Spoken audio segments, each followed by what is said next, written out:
Zach Lowe saying that Jordan Poole has the worst contract or one of the worst contracts in the NBA. And I kind of want to refute that because, I mean, if he keeps playing how he is off the bench, he's showing that he might arguably be one of the best bench players in the league. Now, how much does a bench player's value or contract should be? We'll deem the contract of Mr. Jordan Poole. Now, I want to hear your guys' thoughts before we continue today's video. A lot of it's going to be talking about how I think he's been revived, but we're going to start the video off with Jordan Poole is a guy who has 3 seasons, $95 million left in his 4-year, $128 million deal that he had signed with the Golden State Warriors before the 2022 to 23 season. Zach Lowe writes that Jordan Poole's contract could be the worst one in the NBA. The Warriors sent Poole and a protected 2030 first round pick, my apology for the misspeak there, to the Washington Wizards for an expiring contract of Chris Paul. The outlay the Warriors sent to the Warriors was a signal even that Poole's contract was viewed as a negative asset.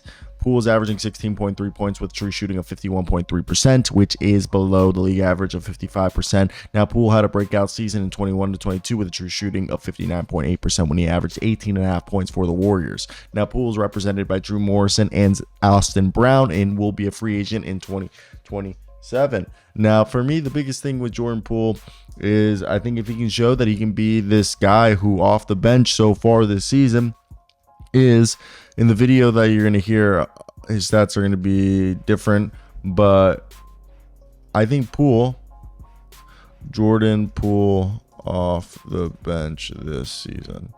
Pull up stat muse real quick. 22 points, 4 assists, 3 rebounds in 6 games. Pretty freaking crazy. Rest of the video is going to be me talking about him revived. Jordan Poole. I mean, man, love me some Jordan Poole. I'm kidding. He's actually frustrating as hell, but I'm the type of person that gives people their flowers when they deserve their flowers. And Jordan Poole, as of late, deserves his flowers. So, Jordan Poole, you want to hear his stats off the bench? Jordan Poole, I know it's a small sample size, and it's gonna make you guys laugh, but I think it's 4 games so far. 5 games now since the 22nd of February. Has put up 23 points, 4.2 assists, and 3 rebounds off the bench. He is shooting interesting, the field goal percentage. I wonder what it is. The field goal percentage through these 5 games is last 4 games. Jordan Poole's last 5 games. We gotta figure this out. His field goal percentage has been, they're not giving it to me. He has made 40 field goals. No, he's not. Field goal attempts. All right. How many has he made? It says he's sunk 40 field goals in his last 5 games in his career field goal percentage. There we go. 40% from the field in his last 5 games. Not terrible. 36%. That's actually not bad. So it's 23 points, 3 rebounds, 4.5 assists, 1.5 steals. That's wild. And then on the rest of the season, he's been fucking terrible. But he put up 26 shots off the bench, which is absurd. And like Jordan Poole, like I want him to work out. I mean, he's shooting 40% from the field on the season, 31% from 3. And his true shooting, Jordan Poole's true shooting as a starter this season, we're using StatMuse, by the way, 51.1%, which isn't terrible. League average is like 55. I mean, could be worse. It's just funny. Shout out Denny Avdia for a double-double tonight. So did, Kyle Kuzma. Marvin Bagley also doing his thing. More so bad that I'm over here making a video talking about that Jordan Poole's figuring it out off the bench, which I guess he is, but like, this is where we're at as Wizards fan. This is Rashawn Holmes. Also, look, there's a couple guys that like I think we can flip if we want to talk about this.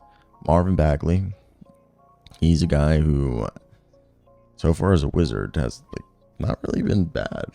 I'm not gonna sit here and be like he's fantastic, but Marvin Bagley over here, Mr. 14 and 9, all right, with like a block and a steal a game, shooting 55% from the field, and just under 1-3 at night. Really not really shooting much. But then you got, of course, Denny Avdija has been a great story. 14, 6.5, and like 4 with like a steal a night.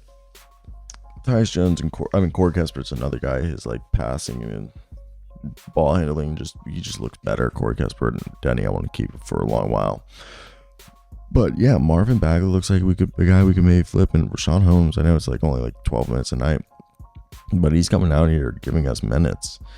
Like I think his contract might be expiring, but I definitely think another guy that could end up being solid for us in terms of being flipped is Marvin Bagley. I definitely think is great. I mean, Jordan Poole, if he finishes off the bench for the rest of the year, like I personally would keep him off the bench for the rest of the season, so that way if he keeps playing like this, especially if he's just doing this out of spite, you look at other teams and you're like, look, he's way better off the bench.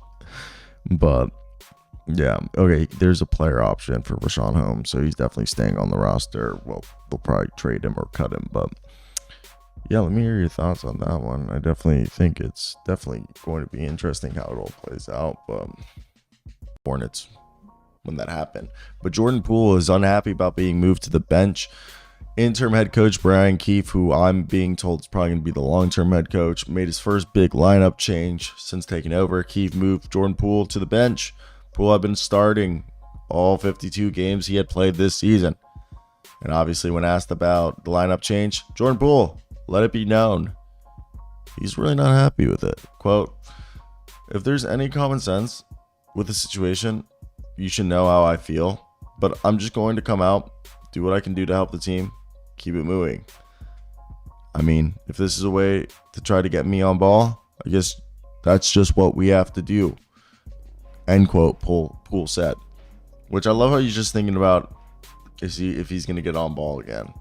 Which, I mean, look, Jordan Poole, it's not been great. Jordan Poole this past season, if you guys want to know the exact stats that he has put up, I can read them to you right now. Jordan Poole this season is putting up stats of 15.7 points, 2.5 rebounds, 3.6 assists, a steal a night, on 39.6% from the field, on 30.4% from 3. Now somebody's going to say, well, what's his effective field goal percentage? 46.6%. What's his true shooting? Oh, you want to know his true shooting? Here you go. His true shooting right here for the season is 50.9, which is the worst since his rookie year where he shot 45.4, which, again,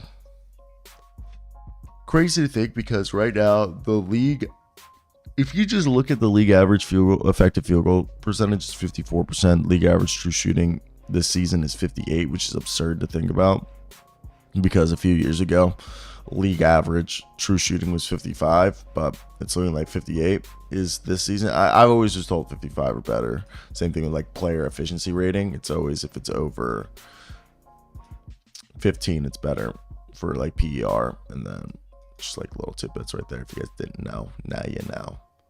Yeah, but for me, yeah, I've always thought this was kind of cool how it all played out. And I thought this was a team that was going to benefit from having Jordan Poole on their squad because he's going to be flippable, because he was going to look better. I was a bit overzealous. I wasn't going to sit here and be like, oh, he's going to be amazing. I just thought it could be similar to how Eric Gordon was for those Pelicans Hornets teams from a few years ago. That was my whole thing, but obviously that's not happening, and it's definitely interesting to see how this is all played out because he has kind of looked abysmal, and I don't know how we're going to get off that contract and if we ever are, but if we were, I'm curious to see what we would do. But I mean, I just think we kind of put ourselves in this position. I think it started, I just think it might be an accountability thing. I mean, he literally said that, oh, if I'm moving to the bench and it's a way to keep getting the ball in my hand, then I'm cool with it, basically. As long as the ball is in my hand, I'm Jordan Poole, and I approve this message, is what it seems like he was telling people. But I don't know. I definitely think it's a different one that we are not typically used to, and I think that's why in a way we are looking at this differently than how we have in the past, because we haven't really seen a team tank like they did since the Thunder. I feel like the Thunder did it way better. But yeah, that's my 2 cents on Jordan Poole and the whole, I guess you would say, thing that's he's dealing with. But yeah, I'm not a fan.